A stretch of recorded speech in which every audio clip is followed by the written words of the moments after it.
जोहार, नमस्कार। नागपुरी गोइड चैनल में आपने मन कर स्वागत है, अभिनंदन है। आपने कर संगी योगेश कुमार महतो। आपने मन कैसा नहीं हमके लागल आपने मन कुशल मंगल हो। तो चलो आज फिर एक नया वीडियो में उपस्थित हुई। पिछला दिन आपने मन क्लास के रोब जेकर में MCQ देख रही, जेकर में 25-26 क्वेश्चन रहे। और आज हम जे लोक कथा कर जे सिलसिला चला थे सेकर में आज अंतिम क्लास लोक कथा कर लेवा थी। उकर बाद फिर आगे अलग अलग विषय पे लोक कथा पर भी लेवब, लेकिन एखन उके स्टॉप करब, फिर दूसरा विषय पे चलब। लोक कथा में आज हमरे बात करब कि लोक कथा कर विशेषता का है और लोक कथा कर परिभाषिक शब्दावली मन कर ऊपर चर्चा करब।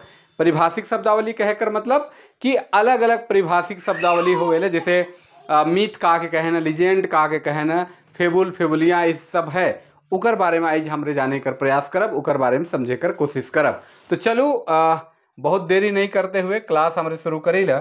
और आपने मन के क्लास कैसन लागत है जरूर कमेंट करके आपने मन बतावें। और लगातार आपने मन ले वीडियो बना थी, प्रयास कर थी जितना समय मिला थे, जैसन समय मिले वो हिसाब से, और लगातार प्रयास कर थे कि आपने मन को सारा चीज़ उपलब्ध कराए पारो जेकर फायदा आपने मन के मिल सके। तो चलो हमरे बात करी ला आज फिर से लोक कथा कर विशेषता मन ऊपरे। और अपने मन एखन बहुत सारा प्रतियोगिता परीक्षा मन भी आवत है, उकर ले भी फायदा हो सकेला, और कॉलेज स्तर का जैसे वो मन है सेकर ले भी फायदा हो सकेला। तो हमारे प्रयास करे थे कि नागपुरी साहित्य के और बेहतर से सामने लाने कर। चलो आगे बढ़ीला और नागपुरी लोक कथा कर विशेषता मन ऊपर थोड़ा सा बात करीला कि नागपुरी लोक कथा मन कर विशेषता का है, कैसन कैसन उकर विशेषता है, और विशेष रूप के हमरे देखे कर कोशिश करब, जाने कर कोशिश करब कि का विशेषता है। उकर से पहले थोड़ा सा हमरे एक अध्ययन करे के चाहिए, इकर बारे में थोड़ा सा जाने का प्रयास करे के चाहिए कि एक्चुअली में लोक कथा कर जो विशेषता है वो है का। विशेषता कहकर मतलब कि कोई भी चीज कर आकर अपन खास ठाव या खास विशेषता होवेला जे उकर अलग स्वरूप से पहचानल जाएला, जानल जाएला, जो के विशेष बनाएला, अलग रूप बनाएला। और चीज से वो कैसे अलग है उकरे मापदंड से हमरे विशेषता के नापीले। तो लोक कथा कर भी अपन विशेषता है, लोकगीत कर अपन विशेषता है, लोक साहित्य कर अपन विशेषता है, और वही लगे हर चीज कर अपन अपन एगो विशेषता होएला। तो यहाँ हमरे आज विशेषता के देखब। तो सबसे पहले देखी ला कि नागपुरी लोक कथा कर अपन विशेषता होले जेकर में उकर मूल बात मन उके विशेष बनाएला। कहली पहले भी लोक कथा लोकगीत जैसन ही परंपरागत रूप से पीढ़ी दर पीढ़ी चलते आवत है। परंपरागत रूप से पीढ़ी दर पीढ़ी कहकर मतलब कि एक पीढ़ी से दूसरे पीढ़ी, दूसरी पीढ़ी से तीसरी पीढ़ी, और वो भी परंपरागत रूप से एक पीढ़ी दूसरी पीढ़ी, दूसरी पीढ़ी से तीसरी पीढ़ी। चूंकि मौखिक प्रवृत्ति में ये रही है तो हमेशा एक पीढ़ी से दूसरी पीढ़ी तक ये हस्तांतरित होते रही है, जेकर रचनाकार और काल कर पता नहीं चलेला। लोक कथा कर भी खास विशेषता है कि जेकर रचना काल पता नहीं चलेला और रचनाकार कर पता नहीं चले। जैसे एखन कर जैसे शिष्ट साहित्य मन कर कोई रचना है या कोई कहानी है जेके लिख है रचनाकार मन, तो उकर समय पता चल जाए कि कौन काल कर लिखल है, संगे संग उकर नाम पता पूरा रही। लेकिन लोक कथा कब लिखल गेला, के बनालक, कैसे बनालक, कहाँ सालक, इकर कोई स्पष्ट पता नहीं चलेला। लोक कथा कर विशेषता कर बारे में डॉक्टर कृष्णदेव उपाध्याय उनकर जो किताब है लोक साहित्य की भूमिका में 8 बरन से बाइट हैं, 8 बरन से बाइट हैं, 8 प्रकार से उके राखे कर प्रयास कर हैं। और वो 8 प्रकार कौन कौन सा है उके हमरे थोड़ा सा देखी ले। सबसे पहला है कि प्रेम का अविनपुट। प्रेम कर लोक कथा में प्रेम कर अविनपुट पावल जाएला। प्रेम कहे कर मतलब माए बाप, छुआ पुता, माए बेटा कर, माए बेटी कर, बाप बेटा कर, या राजा राजनी कर, राजा राजकुमार कर, परी और राजकुमार कर, कह कर मतलब भाई बहन कर। इस तरह कर प्रेम जो है लोक कथा में भरल पड़ल रहेला। तो प्रेम कर पुट कह कर मतलब ऐसा लोक कथा जेकर में प्रेम कर चर्चा बगरा हो वो प्रेम कर पुट कहल जाएला। पुट कर मतलब उकर में तथ्य हो, प्रेम कर भाव उकर में विद्यमान हो। अश्लील श्रृंगार कर अभाव। अश्लील श्रृंगार कहकर मतलब कि जहाँ प्रेम कर बात हुएला, आजकल अगर प्रेम कर जहाँ बात है तो अश्लीलता कर बात आ जाए, चाहे वो शब्द के रूप में या दृश्यात्मक रूप में। लेकिन लोक कथा में उतना प्रेम कर अविनपुट होए कर बावजूद भी कहीं पे भी अश्लीलता कर भाव या अश्लीलता का स्वरूप देखे के लिए एकदम नहीं मिलेला। मनुष्य कर मूल प्रवृत्ति से निरंतर साहचर्य। मूल प्रवृत्ति मनुष्य कर का है ओकर हर्ष है, ओकर खुशी है, ओकर दुख है, ओकर आचार विचार है, जे जीवन पर्यंत जे चलेल, ओकर रोज दिन कर जे दिनचर्या है, और वो दिनचर्या में जे वो चीज़ के सोचेला घटना है, चाहे ओकर से संबंधित सुख कर बात है, दुख कर बात है, चाहे और भी ओकर जे मनुष्य कर जे मूल प्रवृत्ति है, कह सकेला कि गुस्सा करे, हंसेक, चाहे शर्माएक, या ओकर विचार अभिव्यक्ति मन जते भी चीज आवेला मनुष्य कर, उस सब से निरंतर साहचर्य, मतलब लगातार वो सब चीज लोक कथा से जुड़ल रहे। आगे कर पे और विस्तार से चर्चा करब। मंगल कामना कर भावना, मंगल कामना कर भावना कि हमेशा लोक कथा में आपने मन देखब कि मंगल कामना कर भावना रहेला। सुखांत कहानी बगरा देखे के लिए मिले। सुखांत कहे कर मतलब कहानी कर दो रूप होएला, एक सुखांत होएला, एक दुखांत होएला। ऐसन कहानी जे सुख में आखिर हो, अंत हो, उके सुखांत कहानी कहल जाएला, और जे ऐसन कहानी हो जे दुख में अंत होएला उके दुखांत कहानी कहल जाएला। तो लोक कथा में आपने मन देखब कि मैक्सिमम जे कहानी होएला उस सुखांत होएला। आपने मान लो छोटकी बोहरिया कर कहानी देखो, या बनहरनी कर बेटा कहानी देखो, या 7 भाई 1 बहन कर कहानी देखो कि बहन मर जाएला, काट पूछ को खा जाए ना, लेकिन फिर वो जिंदा हो जाएला। तो इस सुखांत कर कहानी कर भाव जहाँ रहे लोग के सुखांत कहानी कहिला, और हर कहानी में मंगल कामना अच्छा होवे कर भाव देखे के लिए मिलेला। सुख और संयोग में कथा कर अंत मंगल कामना जहाँ होवी तो समझो कि सुख और संयोग कर भावना स्पष्ट रूप से आवी। सुख में कहानी खत्म होएला, और संयोग में, संयोग का मतलब होल मिलन में, अगर कोई बिछड़ल है वो बहुत दूर दिन से नहीं मिल है, लेकिन एक दिन ऐसा ना आवी कि उस सुख कर साथ मिल जाए, तो सुख और संयोग में कथा कर अंत होएला। मंगल कामना कर भावना इकर में विद्यमान है, मंगल कर जे प्रवृत्ति है से भरल पड़ल रहेला।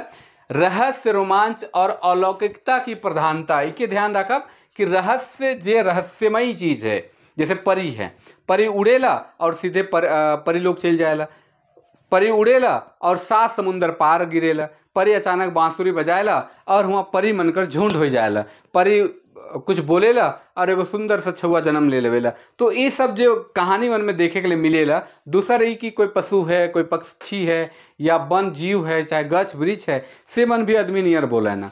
तो ये रहस्यात्मक रूप है, और वही रहस्यात्मक रूप रोमांच के उत्पन्न करेला। अगर कोई गछ बोला थे, अगर कोई जीव जंतु बोला थे, या बांसुरी फूकत है परी और परी मनाए जाते हैं, या परी उड़ेला और सीधे परी लोग पहुंच जाएला, तो ये भी रोमांच करेला, रहस्य है, संगे संगे रोमांच कर अनुभूति भी करेला। अलौकिकता कहा के, अलौकिकता होवेला कि जेके हमरे देख नहीं सकीला, अनुभव कर सकीला। लौकिक मतलब होवेल देखे, जेके हमरे भौतिक रूप से देख सकीला, और अलौकिक जेके हमरे अनुभव सिर्फ कर सकीला। तो अनुभव कर सकीला, ओकर बारे में अनुभूति आपने आए सकेला, ऐसन कर प्रधानता देखे के लिए मिलेला। अलौकिकता कर प्रधानता देखे के लिए मिलेला। जे चीज एकदम बिल्कुल नहीं हो जैसन हो, ऐसन भी चीज मन हो जाएला। ई कहानी मन में मिलेला, लोक कथा मन में मिलेला। उत्सुकता कर भावना, उत्सुकता कर मतलब का होवेला कि अब का हुई कहानी में, अब का हुई। जैसे 7 भाई 1 बहन कर कहानी है कि बहन हर के 6 भाई मारे जाए ना। अब 6 भाई मारे जाए ना तो मराबे नहीं करेला, तो 6 भाई का कराए ना कि छोटका के कहे ना कि बाप तोय मार। अब संशय आए गलक कि तोय मार कहते, अब छोटका जबरदस्ती नहीं चाहते तो भी मारे गेलक। अब मारे गेलक तो उकर तीर जे है साइड साइड जाएला, जे बहन उकर गज चेढ़ है अगल बगल दाया बाहिया जाते। अब का होगी उत्सुकता के, अब का होगी। तब बहन हर कहेला कि भैया निशाना हमार छाती में लगाओ तब लागी। और गीत कर माध्यम से जैसे बिंधबे तो बिंधबे दादा छाती तुई की तुई, दाहा दाहा छाती तुई की तुई, तोहरे तो तीरे दादा दाएं बहिए जाए, दादा बाएं दहें जाए। और अच के फिर उकर बहन तीर लाग जाएला और गिर जाएला और मोर जाएला। अब का होगी आगे, अब का होगी, इस तरह कर भावना, उत्सुकता कर भावना रहेला। बनहरनी कर बेटा कहानी में आपने मन देखी ला कि 3 दिशा चल जाएला और चौथा दिशा दक्षिण दिशा नहीं जाए रहे, लेकिन फिर भी वो चल जाएला बनहरनी कर बेटा, और आबे नहीं करे। ओकर माय के उत्सुकता होल कि कब आवी, कहाँ गेलक, हमार बेटा का होलक, कैसे होलक। अब वो थारा लेके पूरा खाना पीना लेके जहल बटे खोजे जाते। अब उकर बाद का होई, उकर बाद का होई, कहे कर भावना उत्सुकता कर भावना के जागृत करेला। और ये लोक कथा में देखे के लिए हमेशा मिलेला वर्णन की स्वाभाविकता। और ऐसा वर्णन होले, ऐसा लागेला कि एकदम स्वाभाविक है, ऐसा लागेला कि इसने जीवन चलते आया है। चाहे बनहरनी कर कहानी के देखो, चाहे 7 भाई 1 बहन के कहानी के देखो, कि वो पानी गिलाने जाएला और गगरी में 7 गो टोका है। अपने आप स्वाभाविक वर्णन होते हैं, 7 गो टोका है तो भाई बेंग मन कहते हैं कि हम घुस जाते दादा तो पानी भर लेबे, काठी लाने जाते तो सांप बंधाए जाते काठी के संगे। तो ये वर्णन कर स्वाभाविकता अपने आप जहाँ चले के लागेला, ये वर्णन कर स्वरूप देखे के लिए लोक कथा मन में बहुत ज्यादा मिलेला।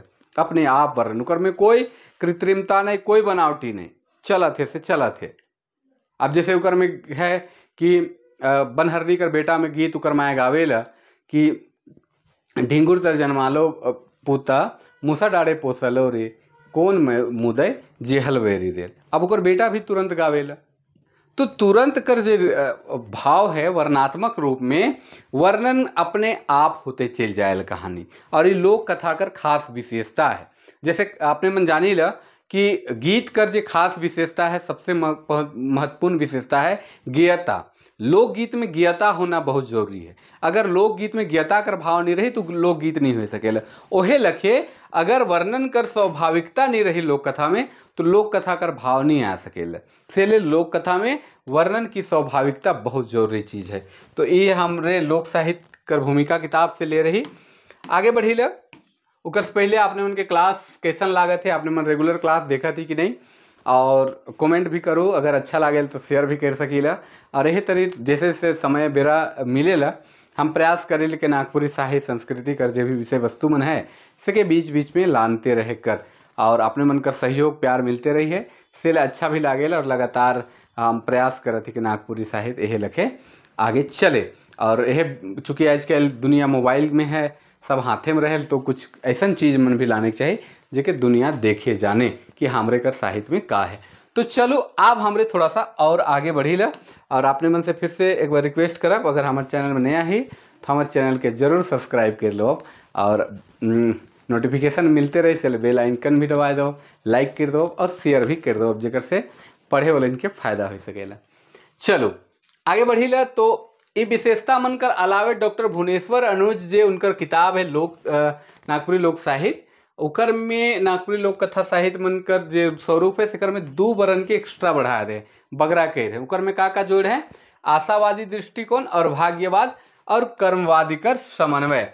आशावादी दृष्टिकोण आशा केकरो से आस रखे, इकर में और आगे चर्चा करब। भाग्यवाद मतलब भाग्यवाद हमारे भाग्य से जी बाचलक जिया मोर, कहे कर मतलब कि भाग्यवाद कर प्रभाव हमरे कर झारखंड में बहुत अधिक है। तो हमरे कर लोक कथा में भाग्यवाद कर भी बगरा प्रभाव पड़ेला। कर्मवाद कर समन्वय, भाग्यवाद और कर्मवाद, जैसन काम करबे वैसन भाग्य मिली, जे लखे तोर भाग्य है वही लखे तोर कर्मवाद भी चली। तो कहे कर मतलब कि कर्मवाद और भाग्यवाद कर जो समन्वय है उकर आधार से भी बहुत सारा लोक कथा नागपुरी में देखे के लिए मिलेला। थोड़ा सी कर विस्तार हमरे करीला जे अलग अलग स्वरूप है 10, उकर पे थोड़ा सा चर्चा करीला कि प्रेम कर अभिपुट लोक कथा में भाई बहन, राजा रानी, राजकुमार राजकुमारी, माए बाप, बाप बेटा मनकर आपसी प्रेम बहुत गहरा देखे के लिए मिलेला। से चलते नागपुरी लोक कथा में ईसन रूप देखे के लिए बहुत सारा मिलेला। पहले भी कहली कि भाई बहन कर हो गलक, राजा रानी कर हो गलक, या राजा राजकुमार कर हो गलक, राजकुमार और परी कर हो गलक, राजकुमार और रानी कर हो गलक। तो ये सब देखे के लिए मिलेला। श्रृंगार अश्लील श्रृंगार कर भाव लोक कथा में प्रेम कर बगरा प्रभाव रहेला, मुदा आइसकैल कर कथा लखे अश्लीलता कर भाव उकर में देखे के लिए नहीं मिले, पहले भी कहली। और मनुष्य कर मूल प्रवृत्ति का है, जैसे निरंतर साश्चर्य होल, निरंतर उ कहानी मन में आवेला।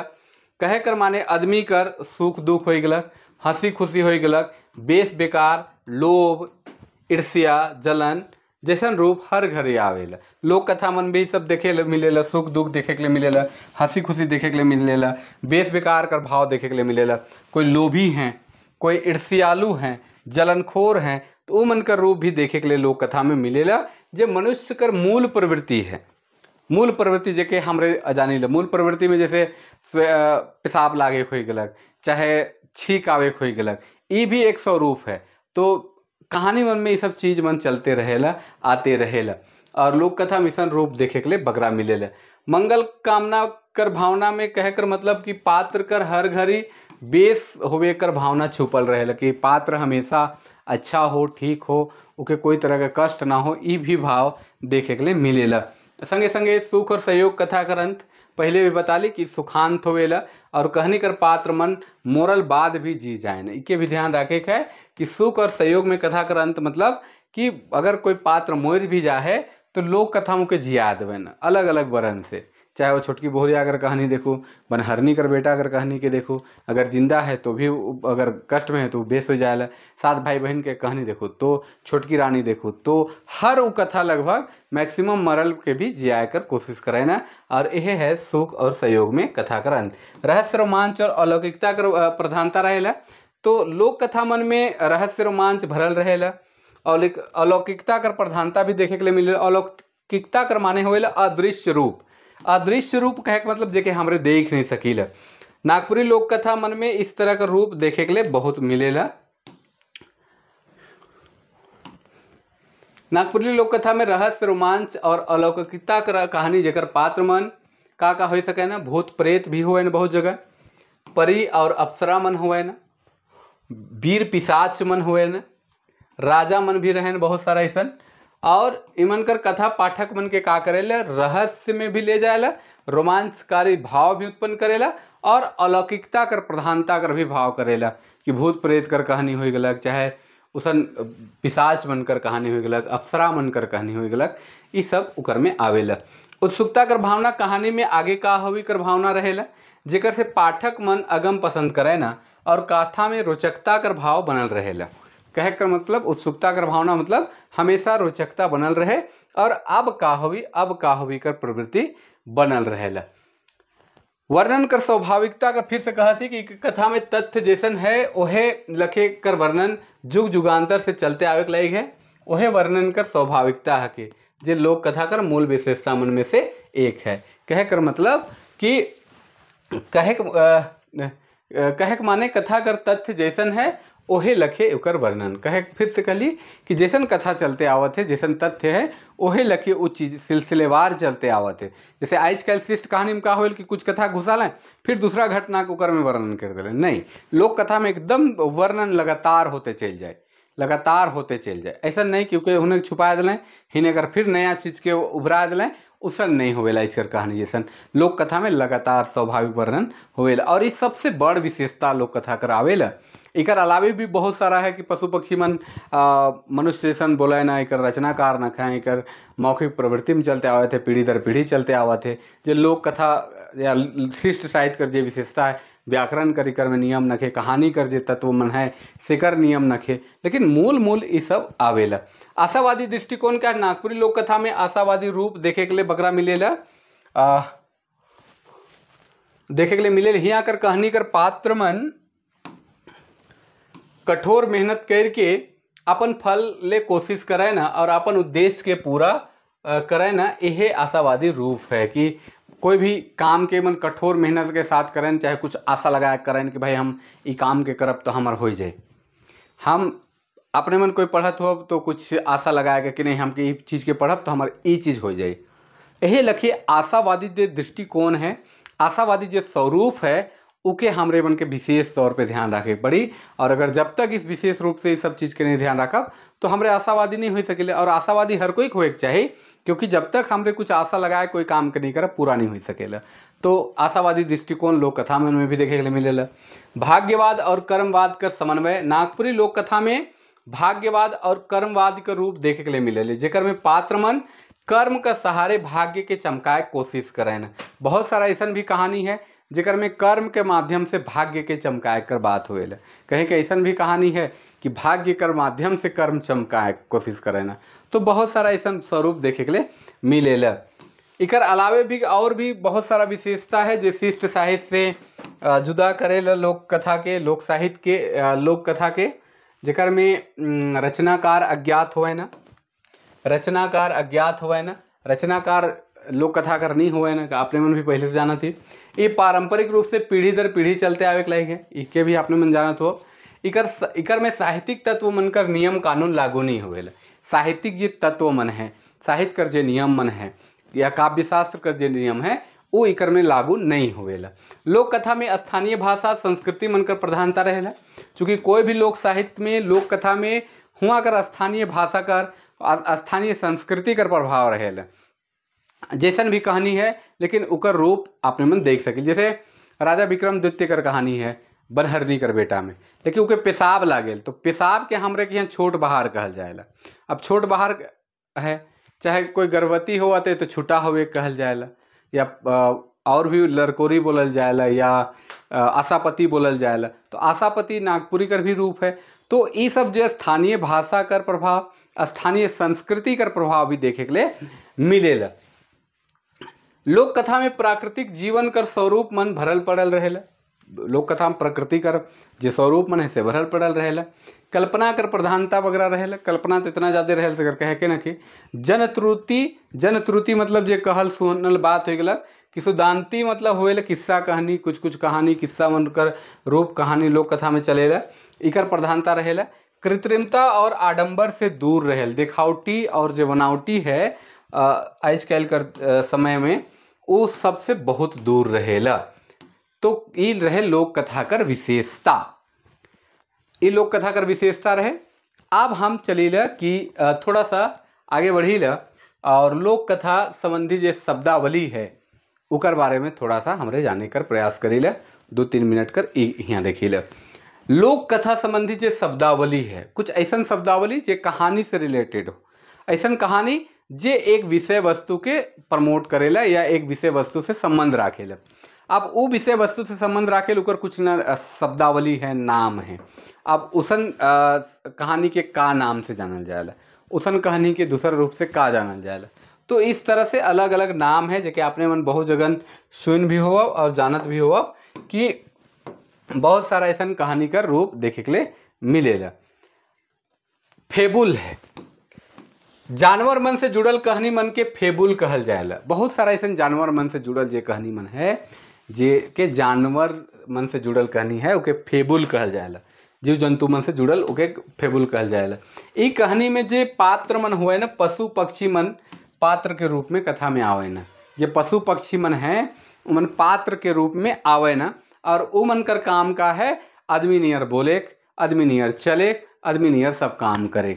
तो ई जैसन जे कहानी में पात्र हुए ना उके हमरे फेबुल कह सकीला, फेबुल कहानी कह सकीला। आगे बढ़ीला फेबुलिया। इकर अंतर्गत हास्य और व्यंग कर प्रधानता रहेला। कुछ ऐसा कहानी होवी जेकर में हास्य और व्यंग्यात्मक स्वरूप देखे के लिए मिलेला, व्यंग करल रहेला, या हमरे हास्य का रूप में देखीला वैसन कहानी का बहुत अधिक देखे के लिए मिलेल जेके फेबुलिया कहल जाएला। ये पदमयी गाथा होवेला। पदमयी मतलब पद जैसन गीतात्मक या कविता टाइप कर होवेला, और इकर में हास्यात्मक रूप बगरा देखे के लिए मिलेला। गाथा कर मतलब होवेला गाथेक, जैसे हमारे पटिया मन गाथीला, खिजुर गाथीला। तो गाथेक मतलब एक दूसरे से जुड़ते चले जाए। गाथा फिर पढ़ा आपने मन के लोक गाथा के बारे में, तो इकर बात तो आपने मन के जरूर बतावे कि इकर पात्र मन में चलाकपति। अब हास्य व्यंग रही तो चलाकपति होगी तब हास्य आवी। अविश्वासी जनाना होवे के चाहिए, धोखा देवे वाला प्रेमी होवे के चाहिए जेकर से हास्य या व्यंग कर भाव उत्पन्न हुए। ई मन मूल रूप से पात्र मन में रहे ना, जेके हमरे फेबुलिया कहिला। ध्यान रखे के हास्य और व्यंग से संबंधित जे कहानी मन हुई उके हमरे फेबुलिया कहिला। आगे बढ़ीला और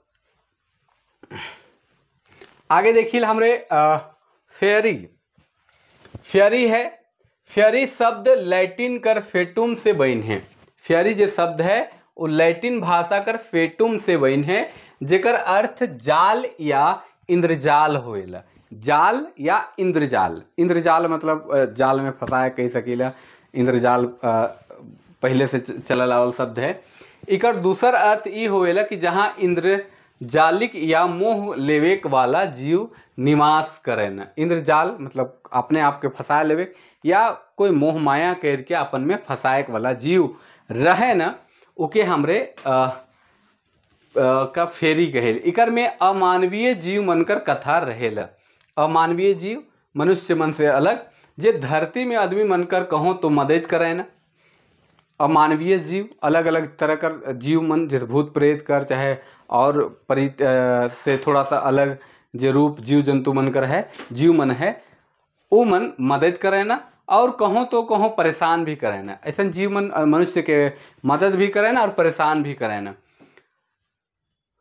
ई मन कर जे स्वभाव है दुष्ट प्रवृत्ति कर है, दुष्ट प्रवृत्ति कर है, खतरनाक भी हो सकेला, बदमाश भी होवे ना, और चिड़चिड़ा भी होवे ना।